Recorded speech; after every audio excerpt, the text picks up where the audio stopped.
Hello friends, finally successfully done my saree pre-pleating.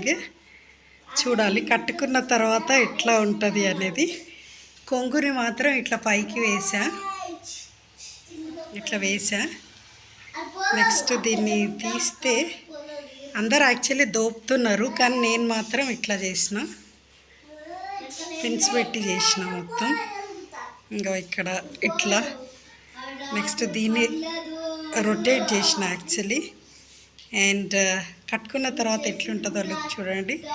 నీట్గా ఇట్లా సైడ్కి వచ్చేవన్నీ కూడా ఇట్లా నీట్గా చేసిన. కట్టుకున్న తర్వాత ఎట్లా ఉంది అనేది చూడండి. మొత్తానికైతే ప్రీ ప్లీట్ చేయగలిగిన. డ్రేపింగ్ దానంతకు అదే నీట్గా వచ్చేస్తుంది వన్స్ మనం ప్రీ ప్లీటింగ్ చేసేసుకుంటే. కాకపోతే కొంచెం తెలివిగా, కొంచెం కష్టమైతే కాదు కానీ ఈజీయే, కానీ చూడాలి ఎట్లా ఉంటుందో కట్టుకున్న తర్వాత లుక్. అప్పుడు చూద్దాం.